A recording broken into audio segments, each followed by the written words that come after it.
ఇస్తున్నా. ఇంకో పక్కన ఈరోజు మీరు చూస్తే ఇసుక ప్రకృతి ఇచ్చిన వరం మనకది. వర్షాలు పడతాయి, వాగుల్లో వంకల్లో నదుల్లో ఇసుక ఫార్మ్ అవుతుంది. అది మన కన్స్ట్రక్షన్కి అవసరం. దీన్ని కూడా వ్యాపారం చేసుకున్నారు. దీన్ని కూడా ఆ రోజు ఇసుక అంతా కూడా దందాలు చేసి పెద్ద ఎత్తున నాశనం చేసే పరిస్థితికి వచ్చారు. వీళ్ళు 1000 కోట్లు సంపాదించుకున్నారు. పేదవాళ్ళకి ఇసుక దొరక భవన నిర్మాణ కార్మికులు 40 లక్షల మంది ఉపాధి లేకుండా నానా అవస్థలు పడే పరిస్థితికి వచ్చారు. నేను ఈరోజు అందుకనే ఒకే హామీ ఇచ్చాను. మీ ఊర్లో ఇసుక ఉంది, తెచ్చుకునే స్వేచ్ఛ మీకు ఇచ్చాను. మీ ట్రాక్టర్ తీసుకెళ్ళండి, మీరే ఇసుక తెచ్చుకోండి. ఎవరైనా అడ్డం వస్తే నా పేరు చెప్పండి, అవసరమైతే నిలదీయండి, తాట తీస్తామని చెప్పండి. ఇది ప్రభుత్వం ఇచ్చిన స్వేచ్ఛ మీకు. ఇది ఎవడైనా అడ్డం వస్తే మాత్రం ఏం భయపడక్కర్లేదు. 2వ గేర్లో పోతా ఉంటే 4వ గేర్లో మార్చి స్పీడ్ పెంచండి, ఏం కాదు. నేను ఈ పేదవాళ్ళ ప్రభుత్వం ఇది. ప్రకృతి వరంగా ఇచ్చిన ఇసుక మీ హక్కు తప్ప ఈ పెత్తందారులకు ఆ హక్కు లేదని చెప్పి మరొక్కసారి మీ అందరికీ విజ్ఞప్తి చేస్తున్నా. అందుకే మీరు ఫ్రీగా ముందుకు వెళ్ళండి. ఎక్కడైనా ఇసుక దొరక్కపోతే ప్రభుత్వం అక్కడ మనుషులు పెట్టి ఇసుక తీయిస్తారు. కానీ అది కూడా మీరు ట్రాక్టర్ తీసుకపోయినా దాంట్లో ఇస్తారు, లారీ తీసుకపోతే ఇస్తారు. అది కూడా తక్కువ ధరతో చేయడానికి నేను ప్రయత్నం చేస్తున్నా. మీకంటే అది తక్కువ, మీరే చేసుకుంటే తక్కువ ధరకు వస్తే మీరే చేసుకోండి. ఎవ్వడు అడ్డుపడడు. ఎక్కడ దొరికితే ఇసుక అక్కడ తెచ్చుకునే స్వేచ్ఛ మీకు ఇచ్చానని చెప్పి కూడా నేను మీకు తెలియజేస్తున్నా. ఇంకో పక్కన ఈరోజు మీరు ఒకసారి చూస్తే ఎక్కడ చూసినా గంజాయి పంట బాధేస్తుంది. డ్రగ్స్, పిల్లలు ఏమైపోతారో అని ఆందోళన కలుగుతుంది.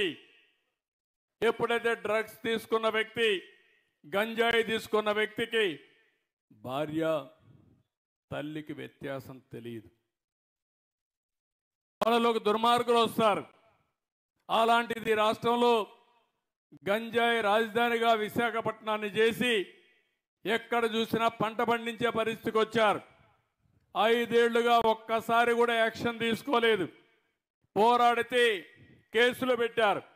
ఈరోజు నేను చెప్తున్నా, ఎవడైనా సరే గంజాయి కానీ ఎక్కడన్నా పండించిన గంజాయి తెచ్చి అమ్మినా అదే మీకు చివరి రోజున మరొక్కసారి హెచ్చరిస్తున్నా.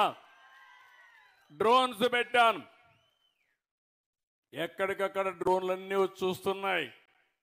దానికి కూడా పేరు డేగా అని పెట్టా, ఈగలని పేరు పెట్టా. రాష్ట్రం మొత్తం డేగ కన్ను పెట్టాం. ఎవరైనా సరే గంజాయి పండించినా, గంజాయి అమ్మినా, మత్తు పదార్థాలు అమ్మినా కబద్దార్ జాగ్రత్తగా ఉండమని మరొక్కసారి ఆంజనేయ స్వామి సాక్షిగా హెచ్చరిస్తున్నా. ఎందుకంటే సమాజ హితం కోసం పనిచేస్తున్నా. దానికి ఒక కమిటీ వేశాం, ఈగలనే ఫోర్స్ కూడా పెట్టాం. దీన్ని లాజికల్గా తీసుకెళ్తామని చెప్పి కూడా నేను మీకు తెలియజేస్తున్నా.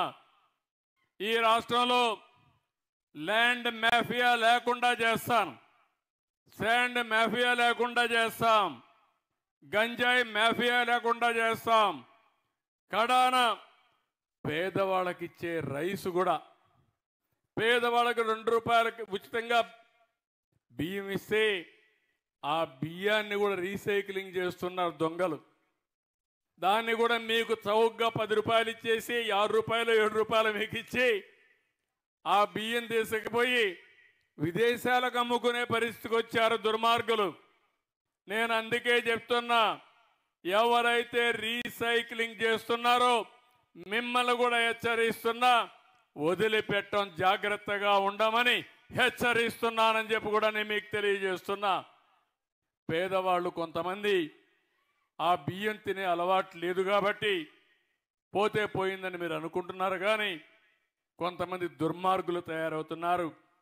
దీనిపైన కూడా ఆలోచిస్తున్నా.